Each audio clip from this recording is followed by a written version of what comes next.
On today's episode of Gathering the Kings. If it wasn't for the systems I created early on in my business and working on empowering my employees to make those decisions, to make changes so that they can continue to add to the system or improve the system, I wouldn't be where I'm at today. You are listening to Gathering the Kings with Chaz Wolfe, featuring fellow 7, 8, and even 9-figure business owners who have real battle scars from business and life, but have prevailed as the king that they are designed to be. We welcome high-performing entrepreneurs to the stage in order to reveal the real of the real on what it takes to build a successful business today. We dissect the good and bad decisions they've made along the way that give a true and accurate picture of the journey of success and how you too can get there. Through this dialogue, you will learn the value of growing your network and surrounding yourself with power players and kings like today's guest. Grab your pen and notebook because we're about to dive in. What's up, everybody? I'm Chaz Wolfe, Gathering the Kings. I've got Jake Ingledue here on the King stage. Welcome, my brother. How are you? Good, man. Thanks for having me on. I'm super excited about this. Dude, I had to stop our conversation and hurry up and hit the record button because we were just going back and forth with so much awesome stuff already. Everything from just capturing you're on a podcast, you got your own podcast, you got multiple businesses. I'm excited for this conversation. So tell us what you're mainly up to.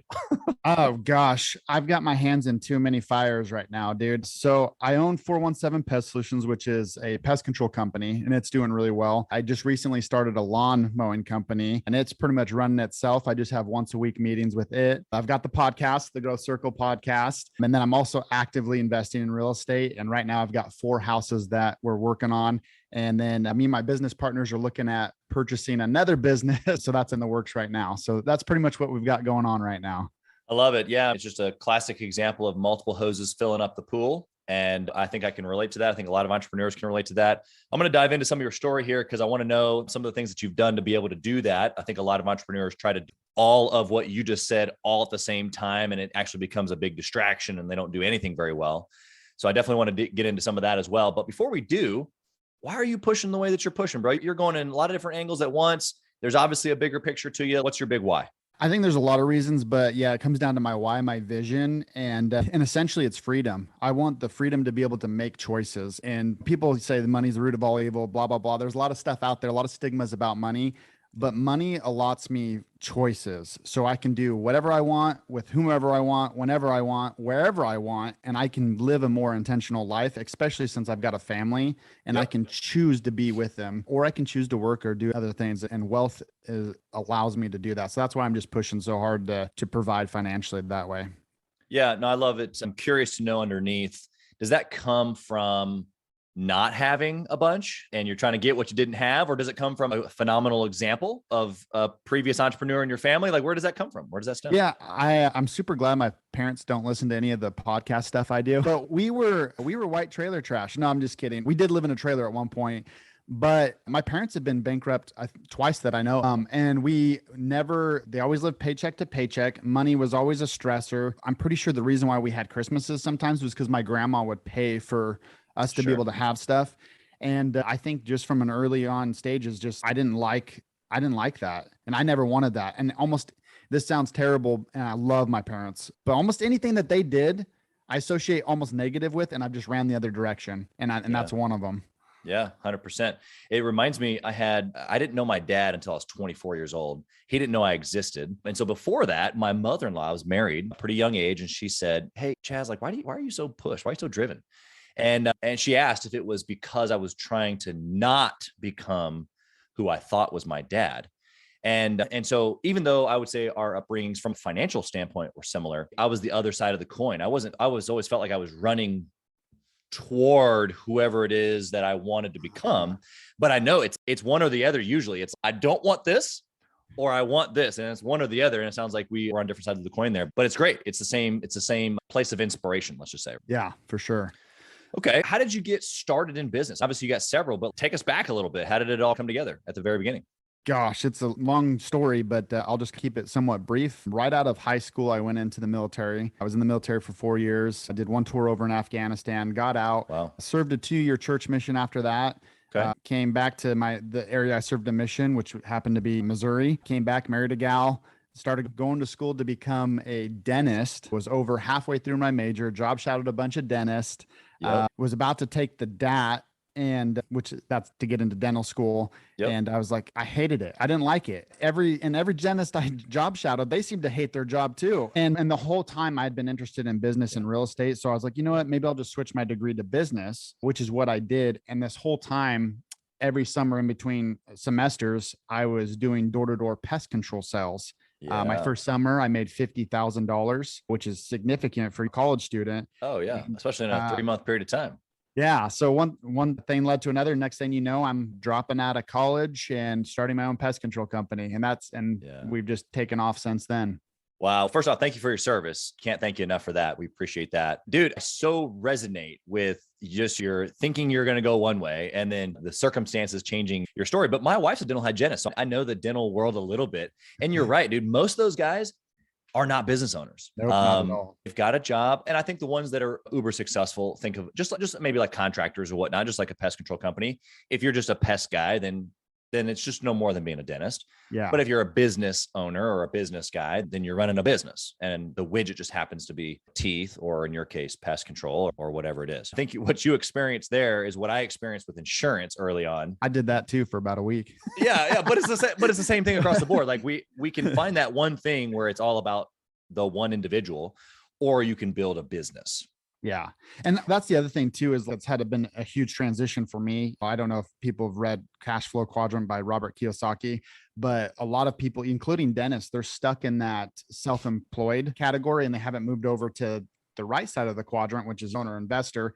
And it's funny because a lot of people will say, oh, I'm a business owner. Just because you have an LLC doesn't mean you own a business. A lot of times you own a job and you're working in your business, not on your business. And I think there's just a different mindset change that happens. 100%. Yeah. And I think that's actually where a lot of the value I think will come here today. A lot of guys listening today have a 6-figure business.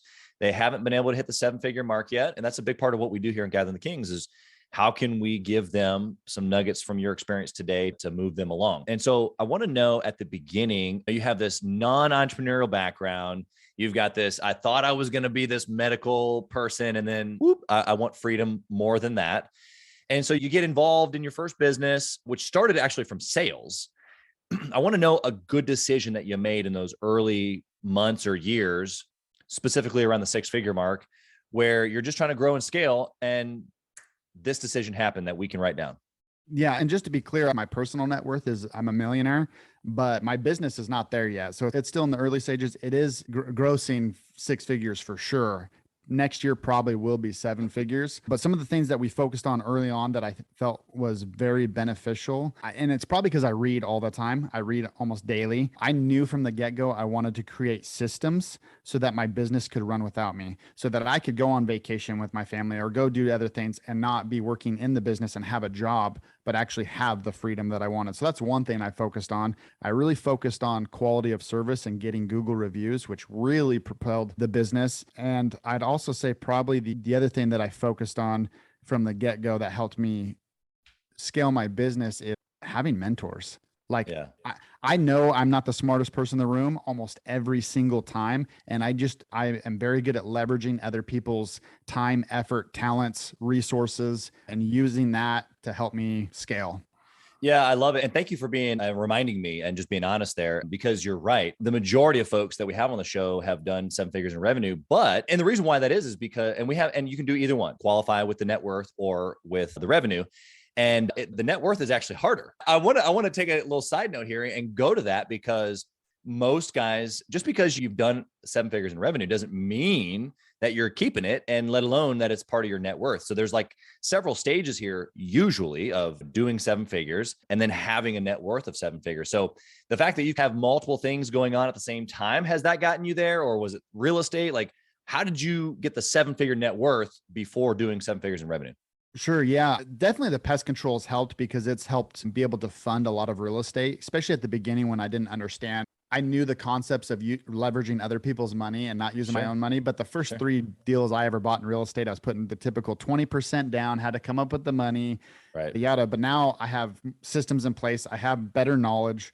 Now I'm able to leverage other people's money and get into these properties that are cash flowing, that are paying for themselves, and has drastically grown my net worth. So really it's probably stemmed from real estate, but I couldn't have done that if I didn't have the systems in my pest control business. I wouldn't have been able to have the time to focus on real estate more. I love it. I love it. And so is that a natural transition for you to think as a business owner is building? Maybe there's not like a certain distinction of revenue, but as he's building systems, he's slowly removing himself. And then real estate is the next attention unit play for an entrepreneur? Yeah, I'm one of those people. I'm like super laser focused. When I am on something, I like block everything out. So it's a catch 22. It could be good and bad. I think so. Especially if we're looking at the cash flow quadrant, the quadrants, right, to build wealth, like building a business is a great way to build wealth, but then also investing your money. And it doesn't have to be real estate. I just happen to like real estate. Sure. So that's why I went that route. Yeah, no, I love it. You're right. It can be in several different ways that you maybe invest. It's funny. We had our in-person mastermind for Gathering the Kings, our 7-figure and above group. We met in Florida just a couple of weeks ago, did some deep sea fishing and had an awesome time. But one of the things we talked about was this, okay, so you're making good money. What are you doing with it? And so I didn't actually dub it this, but the guys in the group dubbed it the King's role.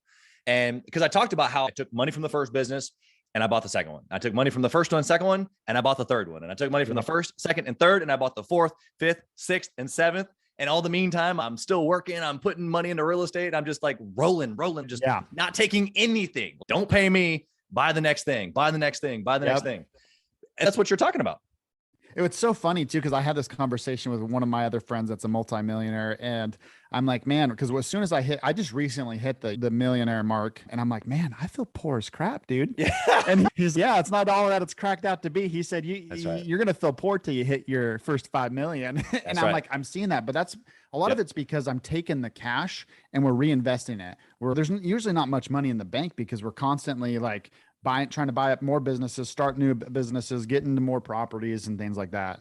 Yeah, I think it's a good perspective. And he gave you the right number, that 1 to 3 million. It's not a lot. And I don't say that to discourage folks because you got to get there first, right? There's got to be a stepping stone somewhere. I think that's why they say the first million's the hardest to make, man. The second and the third, and you just keep rolling it. But to go off of your point here, the day I became a millionaire, I was 29 years old. I knew it was going to happen with this one deal that I was doing. I knew that I had already done the math, right? And so I walk over to my wife, deal's done. I shake her hand. And she's like, why? Like, we're in the garage, just me and her. What's going on here? Why are you shaking my hand? And I said, you're shaking the hand of a 29-year-old millionaire. And she was like, wait, what? And so I did some math with her. And she was just, because I'd been talking about it. I'm going to do this before I'm 30. I'm going to do this before I'm 30. I'm going to do this before I'm 30. And shook her hand. She smiled and smirked and said, you little sucker. And I went back to work. Like nobody else knew. Yeah. I didn't post on Facebook. Yeah, nothing else changed. I just went right back to work. I relate to that 100%. Yeah. That's my goal too, is to get, so right now I've hit the first million and I still feel like I said poor as crap, but by the time I'm 35 is what I want to be, a multimillionaire by the time I'm 35. So that's where I'm working towards. So I love it, man. And just like everybody else says, the second and the third, especially since you got multiple industries happening, like I said, it's multiple hoses filling up the pool. I heard that many years ago, and that concept has just always made sense to me. So I just thought of something too. You asked me and I didn't actually answer the question, is how I was able to take my focus off of pest control some and to get into real estate, which we kind of highlighted the systems, but I was also able to do that because anything that I do, I try to think, how can I use somebody else's time, effort, energy, yada, yada, yada. So I originate to delegate to elevate. Like I say that all the time to even my office staff. He's my office manager. Actually, he's practically running my pest control business. Yeah. But I say, hey man, delegate to elevate, keep delegating some of your stuff so that you can elevate and continue to move up with me. And which has been really cool because him and I've been doing leadership stuff and we've been going and I've been teaching him about real estate because my goal is to help make him a millionaire too. But anyways, so. No, dude, I love it. I love your heart actually behind it. That's what I'm hearing, is that you've got somebody who's good. Right. And I think that you could say that's difficult to find, but you and I both know that there's good people all over the place. It's just a matter of how you treat them and whether they feel like they're in a good place where they too can grow. I love the idea of making him a millionaire or helping him become. Obviously, it's going to be his choice and the decisions that he makes, like you, but to be able to provide that roadmap has something on behalf of him, I think is just incredible. So that's awesome. Hey, Kings and Queens, Chaz Wolfe. I want to talk to you about something that's super important to me. We put a lot of time and effort, we meaning myself and my team, into this podcast, into the content that goes out every single day.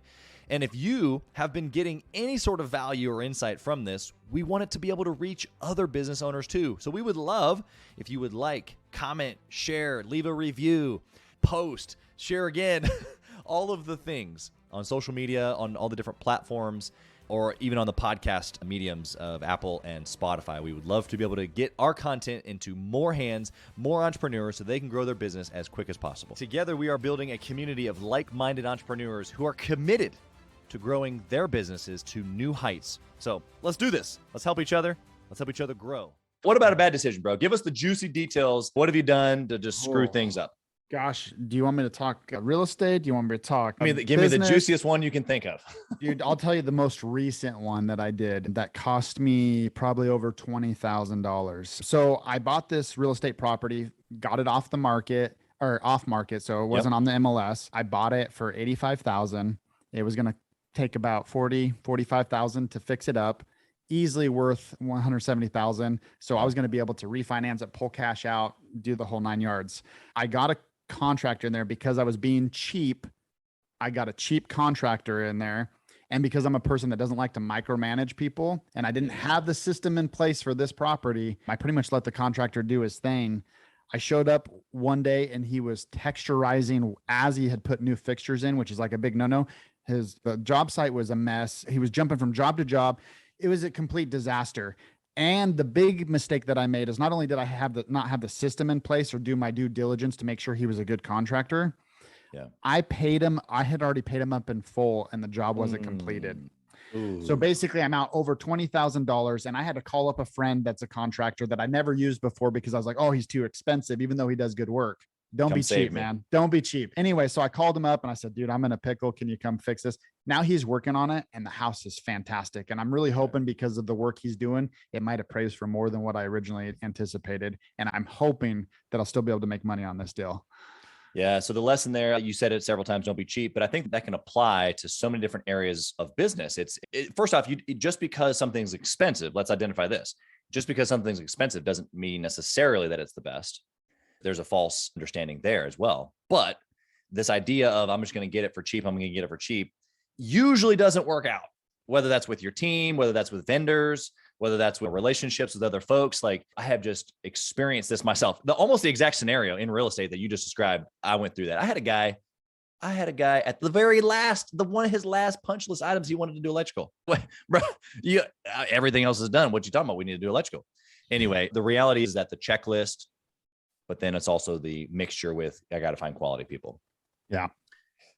Coming out of that now, obviously you just said, now I've got systems in place, but how does that help you in the future, having gone through? Yeah. I just had a guy on my podcast and he wrote a book about I think it's called professional failure, but it's a great concept and it's true in anything. Is stuff's not a failure unless you don't learn from it. Then it's a failure.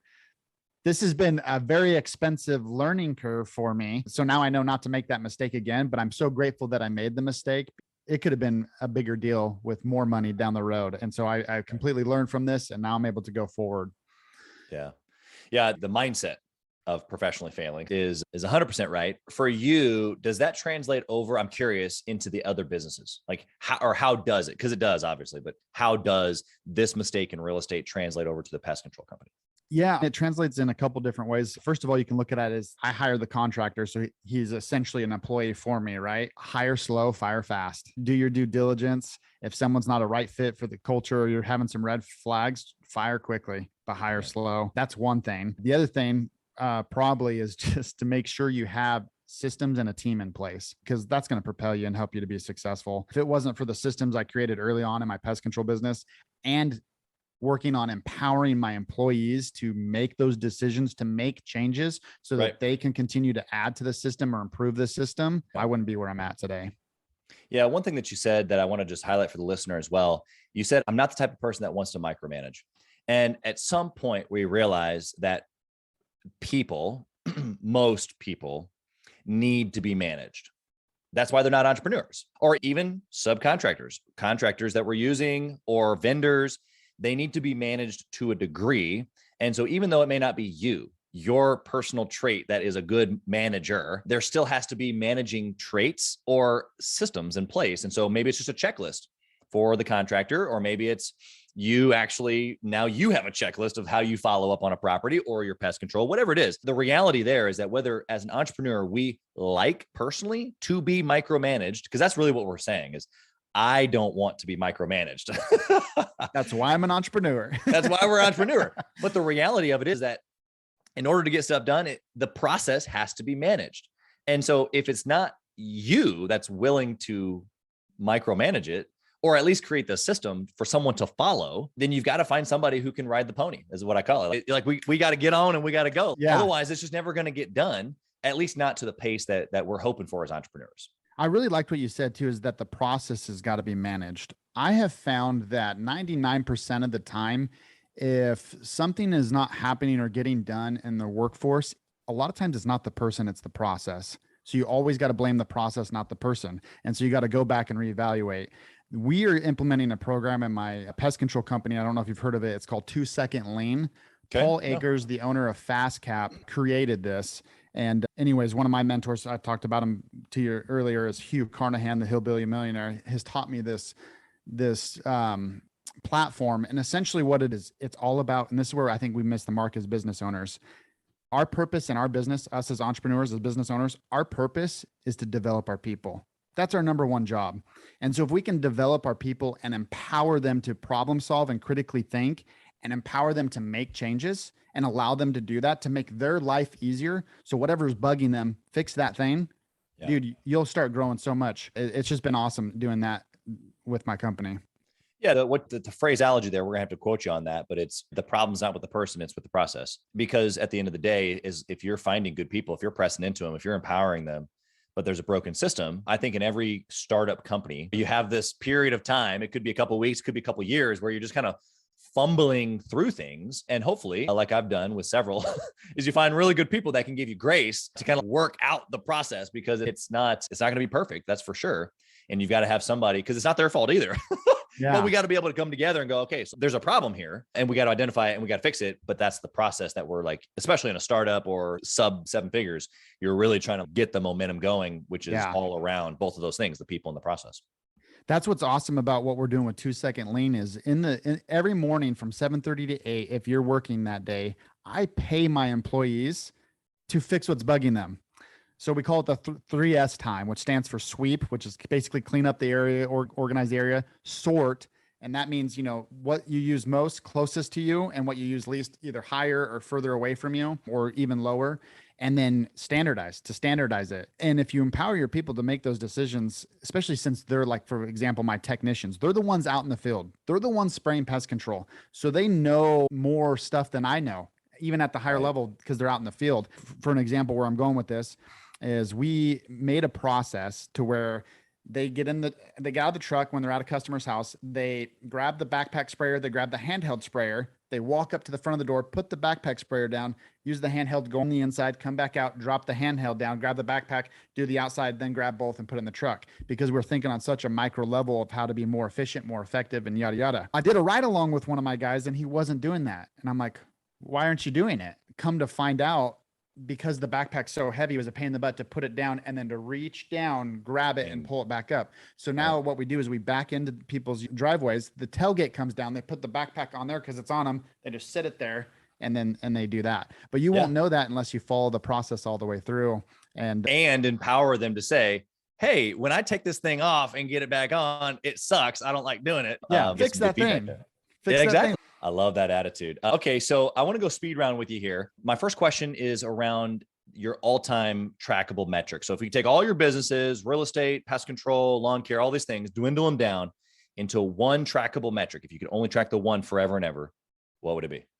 Man, I saw that in your outline and I instantly 3 things automatically come to mind. And I don't know if I can narrow it down, but I'm just going to tell you the 3 things and then I'll probably pick one from there. Your bottom line, right? Net income, your ratings. And then this is probably, I'd say the number one for me, because I'm doing 2 Second Lane.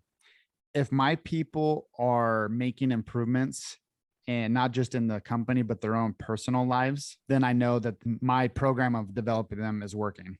So that'd probably be my number one metric. is to see them making those improvements in their personal life. If you have people who are improving in their personal life and improving your business, are they engaged? Oh yeah, for sure. And they're Is the business excited to come to operating? work Yeah, exactly. because they get to make improvements, and their Yeah. boss values their opinion and their ideas, and they're empowered to make those changes. You can offer people more and more money. A lot of times you don't need to offer more money. Just offer them the opportunity to make changes, to empower them to change ideas or to improve their job, to make it easier, more convenient, more comfortable for them. Yeah. Yeah. I know it's probably not as applicable with pest control, but the work from home scenario for me, when companies started going work from home, and a lot of people were anxious about it and trying to get people back to the office as soon as possible.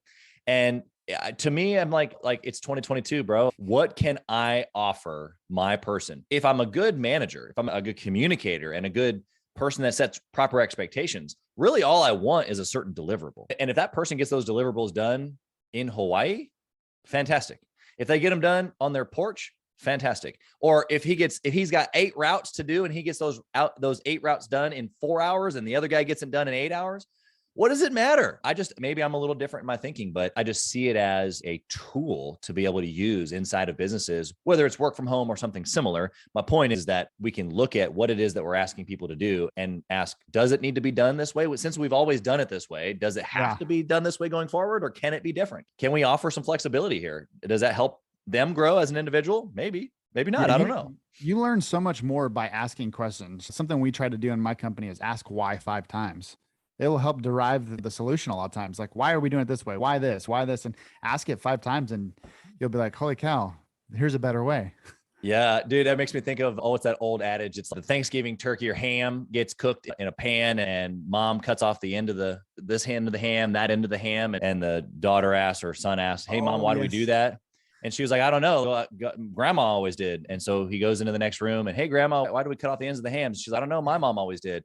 And so he goes in the next room. Great grandma's there. She's 90 years old. And hey, great grandma, why do we do this? She's like, the pan I used back in 19 whatever, it wasn't big enough. So I had to cut off the ends of the ham. And so here we are 4 generations later, still cutting off the ends of the ham with a huge pan. We don't need to. What are we doing? Asking why is huge, man. I love that. Okay. What book would you recommend that a 6-figure business owner, or maybe in your case, a 6-figure net worth person, read to try to get to that 7-figure net worth? Gosh, I'm a big reader. There's a lot of books I could throw at you, but if I had to narrow it down to probably my number one, at least right now, is Slide Edge. And it's all about doing the daily disciplines, being consistent with it, because eventually it's going to compound itself. It might be a grind at first, but eventually it's going to hit that growth curve. And all those little, small, simple things that you were doing on a consistent basis are going to propel you. It's so good. It's a good reminder too. Such a good book. It's been years and years since I've read it, but you're 100% right. It's the 1% every day, and they do add up. I posted on Facebook a couple of days ago about basically if you just take a 3-year extremely focused period of time, the rest of your life changes. It's just long enough where most people won't do it, but easy enough to where anybody can do it. Yeah. And that is the truth. That's the Slide Edge right there. Do you intentionally network or mastermind with other entrepreneurs? Oh, for sure. I've got the Growth Circle podcast. So of course we get a lot of entrepreneurs and investors and business owners on the podcast. So we definitely network that way. I'm a part of a couple masterminds, a couple real estate groups. And in fact, me and some of my business partners were looking to create our own mastermind group that's very exclusive and very small and intimate. But yeah, I network all the time. If I could get paid to network, man, I love networking, which I guess I do get paid to network, because seriously, your net worth is your network, man. If I didn't have the resources and the people that I know, some of the opportunities that have come would not have come.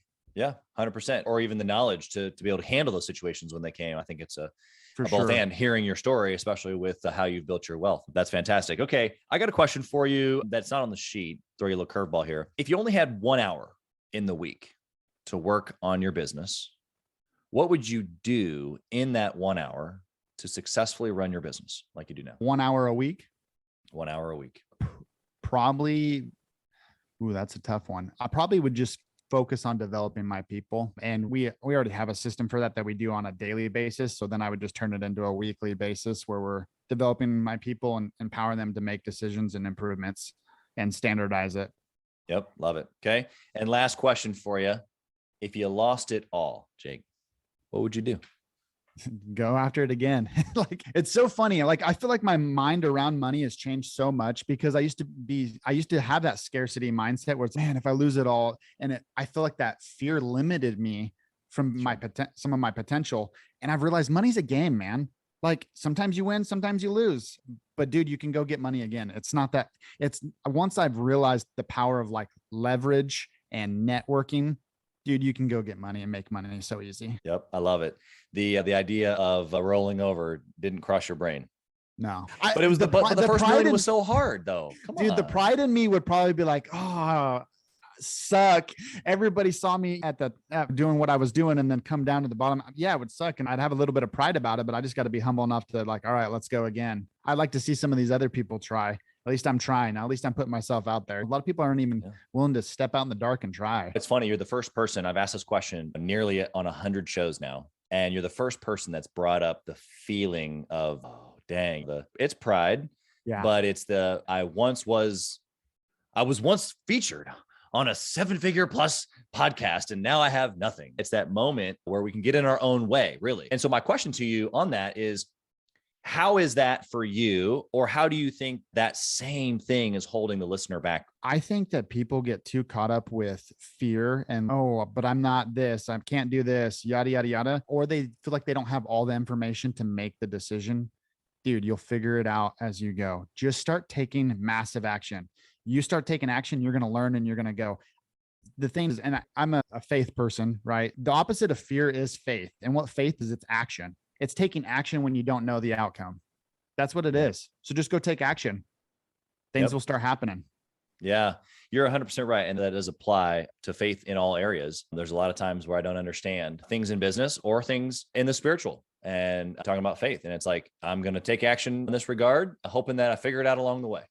Yeah. Here's like a little analogy. It's like a farmer, right? When he's planting a seed, he doesn't know if that seed's going to be good. He doesn't even know if it's going to grow. But if you plant the seed and then you begin to water it, you take action, right? You put it in a spot where it gets sunlight, you nurture it, and then it begins to grow. Then you're like, okay, that's no longer faith because it's starting to grow. Right. Right. Yeah. Now it turns into confidence because you know what you've done, it worked. And now you can see it to fruition. You can execute at that point. Exactly. I love it. How can the listener connect with you? Obviously, you got your show. Tell us how to find it, how to find you, all that good stuff. Yeah, check us out. We're on Spotify, Apple Podcasts. It's the Growth Circle podcast. And we talk about tips, entrepreneurship, real estate investing. So we've had a lot of really cool guests on there. So you can check us out there. And then Jake Ingledue on Facebook, Instagram, and I'm also on TikTok as well. That's awesome, man. We just appreciate your time. I know how valuable it is. And you've been nothing but spectacular here today. So we wish you nothing but success in all of your endeavors, all your different hoses filling up that pool. Thanks, man. I appreciate you having me on. Thank you for listening to Gathering the Kings today. I hope that you were able to pull out a few nuggets to go apply into your business right away.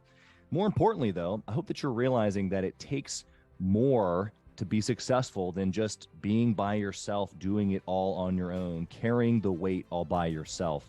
What I have realized, not only in my own journey from multiple businesses and multiple different industries, and now interviewing over 200 or 300 other very successful 7, 8, and 9-figure business owners, is that it's tough to do it alone. And so Gathering the Kings exists to bring together successful entrepreneurs. In fact, we are putting together 1,000 kings, specifically who are grateful but not done. We're intentionally assembling kings who fight tooth and nail for their business, family, and communities. And here's what we believe, that in the pursuit of excellence in those areas, that it ignites within us the responsibility to govern power and forge a lasting legacy. So if that relates and resonates with you, and you know that you need people around you, sharp, qualified, other very successful business owners, I want you to go to gatheringthekings.com. I want you to take a look at what we're doing and see if it makes sense for you to be part of our pursuit to 1,000 kings. Talk soon.